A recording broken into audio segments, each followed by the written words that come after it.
The speculator who believes fundamentals dictate his success is a fool. He is awaiting slaughter. He believes the headlines matter. He thinks the earnings report carries the final word. He reads the tip sheets. He listens to the man in the next seat. He is wrong. He is profoundly, suicidally wrong. The brutal truth is this: you do not lose money because the market moved against you. You lose money because you lost control of yourself. This is the only variable that truly matters. The market does not care about your intentions. It does not care about your research.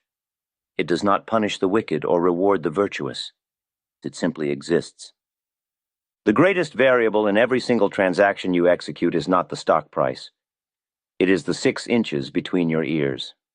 Wall Street is a battlefield. It is a slaughterhouse of ambitions.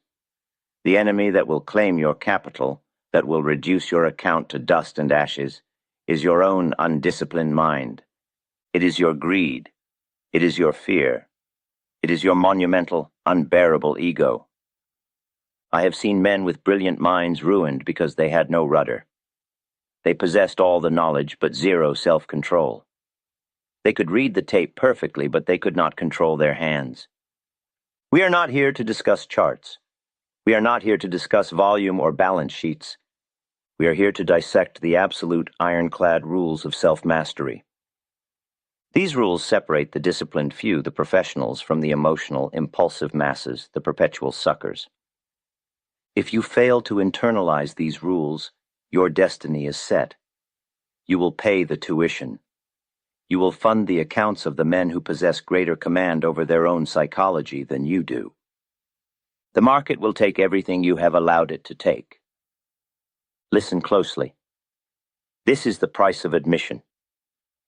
Subscribe now, like this video, and leave a comment. By doing that, you help more people see this message, and you let me know this work is not in vain. Now let us begin the work of taming the self. You must understand the critical foundation of this entire enterprise. The illusion of external control is the first trap set for the ambitious speculator. You cannot control the direction of the market. You cannot control the news cycle. You cannot control the dividend policies of the corporations. You certainly cannot control the actions of a single other speculator, not the specialist, not the big operator, not the smallest piker. These variables are outside your dominion. They are the weather. The only variable you possess absolute total sovereignty over is your entry, your exit, and your attitude. That is the holy trinity of self-control. When you attempt to control price, you fail. The market will break you instantly. It will grind your efforts to dust. It does not yield to wishes or demands. When you attempt to control the outcome, you are already lost. Your sole duty is to control your discipline. Your sole focus must be the flawless execution of your own plan. If you cannot master that plan, you have failed the most basic test. The market has moods, it has trends, it moves in paths of least resistance. You are merely a boat upon a vast dark sea. Your job is not to move the sea. Your job is to set the sails properly and stay in the boat. The speculator who loses sight of this fact always overextends himself. He always trades against the flow. He tries to bully the market into giving him what he wants. The market only gives you what you take patiently based on observation. When you control your discipline, you control your outcome. When you sacrifice discipline, you surrender control to the random, chaotic whims of Wall Street. Guard your sovereignty. It is all you truly own in this game. Next, we address the 2 greatest psychological destroyers of capital in the history of speculation: hope and fear. Hope is a mental narcotic. It is the disease that compels you to hold on to losing positions. The market has told you unequivocally that you were wrong. The price has moved decisively past your original estimate. Yet, you hope. You hope for the miraculous recovery. You hope for the external event, the rumor, the war, the dividend increase that will rescue your poor decision. This hope is blinding. It replaces calculation with prayer. A professional speculator has no time for prayer. Hope is what makes a man cling to a stock that has lost 30 points, convincing himself that the true value must assert itself soon. This is the behavior of the amateur. This is the behavior of the chump. You must excise hope from your operational method. When the market moves against you, you do not hope for salvation. You execute the plan of retreat. Fear, conversely, pushes you out of winning positions too early. You hold a handsome profit. The stock is moving exactly as your analysis predicted. But then, the slightest dip. A moment of volatility. Fear grips you. You panic. You seize the small profit before it vanishes entirely. You sell before the major move has even materialized. You have allowed fear to rob you of your deserved spoils. The disciplined speculator replaces hope with cold calculation. He replaces fear with patience. He observes. He trusts his analysis until the tape proves his analysis fundamentally, structurally flawed. Never allow the churning in your stomach, the anxiety in your mind, or the whispered promises of hope to dictate the timing of a decision that must be based on objective observation. Emotions are expensive. The speculator who pays the price of hope and fear will soon find his account empty. Understand the power of inaction. This is perhaps the hardest lesson for the naturally impatient man to grasp. The costliest trade is almost always the unnecessary trade. It is the attempt to force the market to yield profits before the proper time has arrived. The amateur believes he must be trading constantly. He believes the money is made only when he is in a position. He feels a compulsion to act. This compulsion is the enemy of capital. You are not paid by the hour. You are not paid for activity. You are paid for clarity. True control is the ability to wait for the clear confirmation of the trend, to wait for the precise entry point that offers the maximum potential with the minimum risk. This waiting period can span days, it can span weeks. I have often waited months for the right pitch to cross the plate. The man who cannot wait will invent a reason to trade. He will see signs where none exist. He will rationalize a weak entry. He trades because he is bored. He trades because he feels he must justify his existence on Wall Street. Discipline means recognizing that sitting on your hands is, at times, the most profitable action you can possibly take. There is no cost to waiting. There is no commission charged for inaction. The cost comes only when you allow impatience to shove you into the ring before the bell has rung. When the trend is unclear, step aside. When your analysis is incomplete, stand still. When the setup is merely adequate, let it pass. The market owes you nothing. You must wait until the market offers you a gift. Patience is not a passive virtue in this game. It is an aggressive strategy. It is the discipline that preserves capital for the moment when a genuine, unmissable opportunity finally presents itself. The instantaneous admission of error. This is the rule that separates the professionals who survive decades from the amateurs who last 6 months. Self-control mandates the instant, brutal liquidation of a position proven wrong. The market speaks. It offers evidence. If that evidence is contrary to your thesis, if the price moves beyond your predetermined stop-loss limit, the argument is over. You do not debate the tape. You do not argue with the executioner. When the stop is hit, you sell. You take the stipulated, calculated loss. You walk away cleanly. The amateur, the man who has lost control of his ego, cannot do this.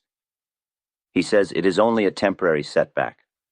He says, I know the intrinsic value is higher. He says it must bounce back. He starts negotiating with the market. He starts inventing justifications for holding a failing bet. The failure to liquidate a loss immediately is a loss of control over your narrative. You have allowed your ego to take the driver's seat. Your account balance is merely a ledger of objective reality. Your ego, however, insists on distorting that reality. Every great disaster in speculation, every truly ruinous loss I have ever witnessed, began with a small, manageable mistake that the operator refused to acknowledge. He let the 5-point loss become 20 points. He let the 20-point loss become a liquidation event. The loss of capital begins with the loss of the ability to admit a mistake. A small loss is a tuition fee. A large loss is a capital punishment. Discipline is the mechanism that keeps the losses small. It dictates that you must be as quick to sell when you are wrong as you are reluctant to sell when you are right. You must be utterly ruthless with your own failures. Treat your stop-loss order as a sacred, inviolable law. The impulse to constantly be in the game is a psychological tax. I call this the temptation tax. The amateur must always be active. He must feel the pulse of the market every hour. He is constantly moving capital, placing small bets, testing the water. This is overtrading. It is an epidemic on Wall Street. It is driven by vanity. It is driven by the internal feeling that if you are not trading, you are not working. This impulse is a direct, measurable loss of control over one's own psychology. It is the failure to distinguish between activity and opportunity. The disciplined speculator understands the high cost of commissions, the insidious erosion caused by the bid-ask spread, and the mental fatigue of constant decision-making. He trades only when the setup is exceptional. He demands clarity. He requires stringent black and white criteria to be met before he commits capital.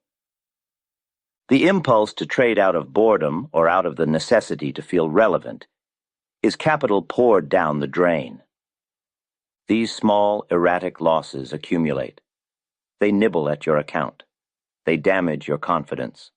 They obscure the true major operations that require your undivided attention. I have learned that the vast majority of my profits came from a handful of major operations executed with patience and precision. The rest of the time I was simply waiting. If you are compelled to trade constantly, you are operating under stress. You are not thinking objectively. You are merely gambling for amusement. Stop paying the temptation tax. The professional reserves his mental energy and his capital for the moments when the alignment of forces guarantees the highest probability of success. Trade less, observe more, be patient. When you act, act with the force of an avalanche. The market is designed to create confusion. It is an engine of financial gossip, rumor, and tips. The ticker tape itself provides an endless stream of noise, confusing data points, and false signals. Self-control requires building an impenetrable mental barrier against these external distractions. This is controlling the narrative. Every single time a speculator has relied on a tip, a supposed certainty whispered in the cloakroom, a rumor heard in a private club, a headline suggesting panic, he has surrendered control. He has handed the keys to his operation to a third party whose motives are, at best, suspect, and at worst, maliciously destructive. Your decisions must be based solely on your own tireless research. They must be based on your rigorous observation of price and volume, the only truthful indicators the market provides. If you cannot explain why you are in a stock, based on your own method, then you should not be in it. The moment you follow the advice of another man, you have ceased being an operator. You have become a follower. You have surrendered the necessary discipline of independent thought. And what happens when the tip goes sour? You panic.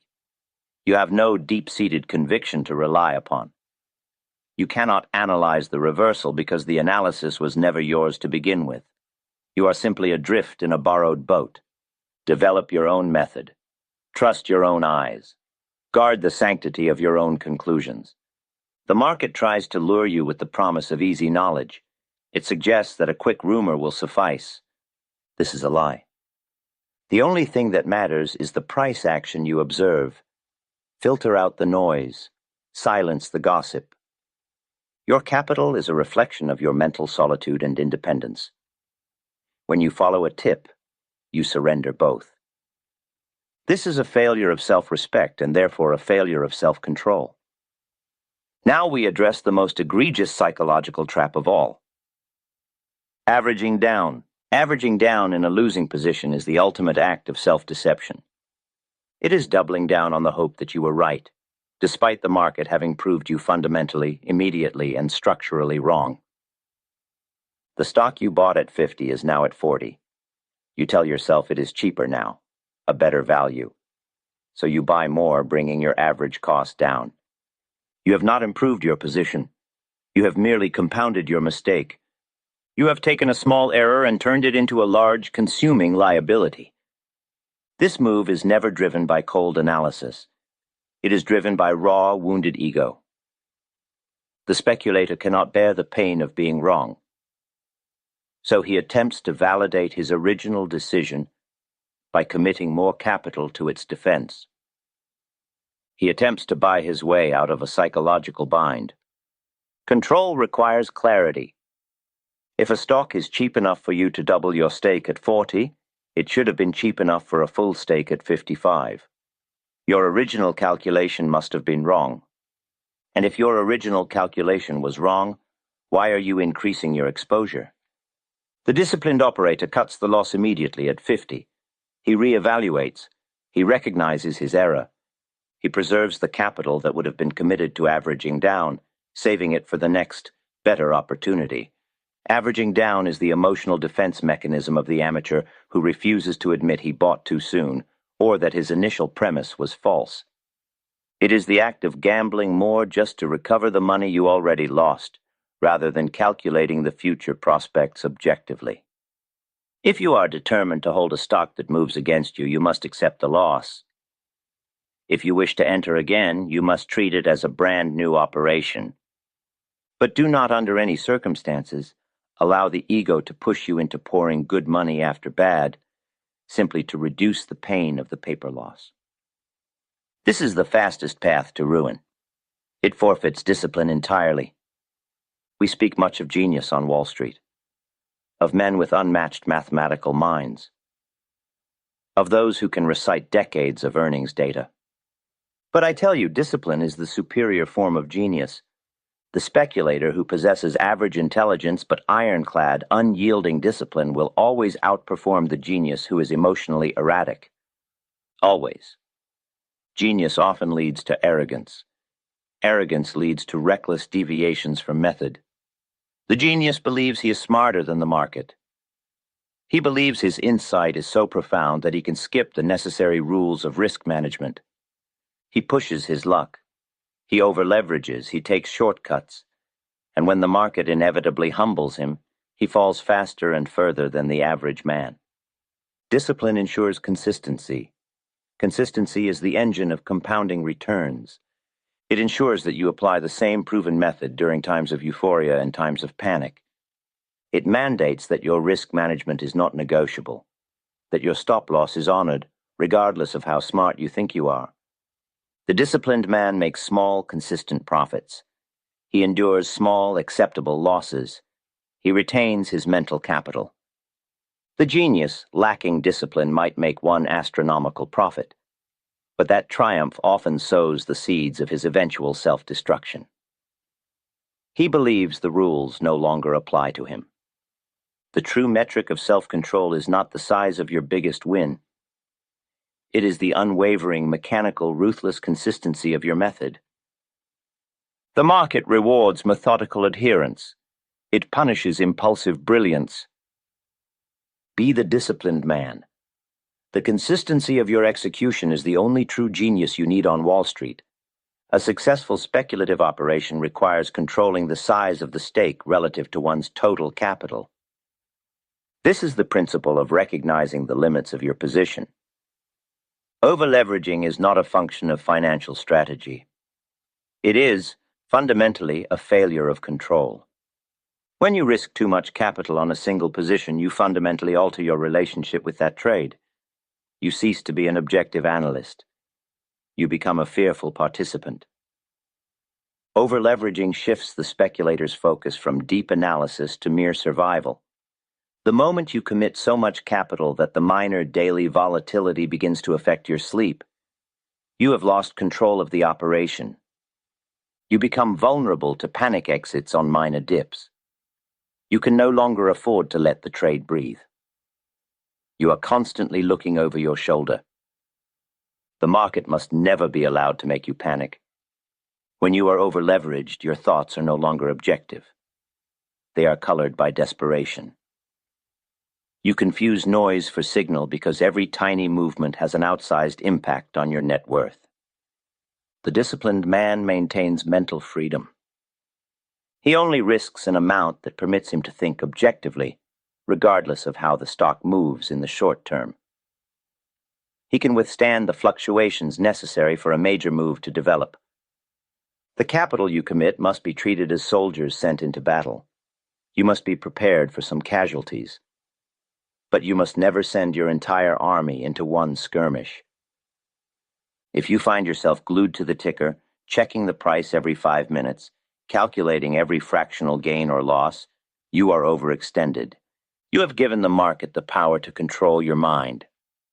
The man who maintains his cool, who can look away from the tape for hours because he trusts his analysis and his limited risk exposure, is the man who is in control of himself. Risk only what allows you to remain clear-headed. Your ability to think rationally is your most valuable asset. And this brings us to the final and perhaps most crucial principle of self-mastery: the inventory of mental capital. The greatest resource a speculator possesses is not his monetary capital. That is replaceable. The true, irreplaceable resource is his mental capital.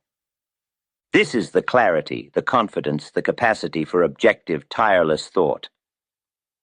The speculative process is mentally exhausting. It demands patience, concentration, and emotional stability. It requires the mind to be sharp, rested, and operating without the interference of frustration or personal distress. When you are tired, your judgment fails. When you are hungry, you become irritable and impulsive. When you are frustrated from a losing streak, you become desperate to get even. These states are direct enemies of controlled, disciplined speculation. A poor emotional or mental state leads directly, inevitably, to poor trades. Self-control demands the absolute protection of this mental capital above all others. You must step away from the market when the fog rolls in. If you have suffered a series of losses, cease operations immediately. The urge to immediately jump back in and recoup the money is the first sign of mental exhaustion and compromised judgment. Take a break. Go for a walk. Review your notes. Sleep on it. The market will be there tomorrow. The opportunity will reappear. But if you deplete your mental capacity, you risk making an impulsive trade that destroys more than just capital. It destroys your faith in your own method. Know your limits. When you feel the pressure, when the stress becomes palpable, that is the market telling you to stop. The professional operator views mental clarity as a balance sheet item that must be guarded ruthlessly. He recognizes that trading while compromised is a guaranteed loss. If you are mentally fatigued, you are already operating without discipline. You are leaving your entire account vulnerable to the slightest external shock. Honor your mental state. If you are not fit for the operation, you must not trade. The market does not punish your specific mistakes. It punishes your lack of discipline. If you buy a bad stock based on sound analysis, that is a mistake. The market will take your money, but it will forgive the honest mistake. If you hold that bad stock, abandoning your stop loss, refusing to admit you were wrong and doubling down out of ego, that is a lack of discipline. That is what leads to ruin. Jesse Livermore understood that success was not about beating Wall Street. It was about taming the man in the mirror. The tape is impartial. The price is honest. Your only job is to be equally honest with yourself. You are the only factor in this complex machine that you can truly, fundamentally control. Master your patience. Eradicate your destructive hope. Accept your errors instantly and ruthlessly. Silence the gossip and the noise. When you gain absolute, unwavering control over yourself, you cease being a mere subject of the market's unpredictable whims. You begin instead controlling your own financial destiny. The greatest speculation is always, always the mastery of self. Go and apply this truth. The principles of market timing and self-control, as demonstrated by Livermore, are seldom learned without incurring severe market penalties. Few operators have the capital or the constitution to pay the full cost of the education that this discipline requires. The enduring value of the conversations recorded by Edwin Lefebvre in his 1923 classic, Reminiscences of a Stock Operator, lies precisely here. Reading it is not mere history. It is an immediate form of strategic education, a sophisticated training ground where you, the modern operator, can internalize the triumphs and fatal errors of the original. Larry Livingston. Without risking personal ruin. However, for this century-old wisdom to translate effectively onto the modern screen, the annotated Max Davidson edition is absolutely necessary, providing the essential context and commentary required to bridge the gap between 1923 and today's trading environment. A link to this indispensable edition is provided in the description below.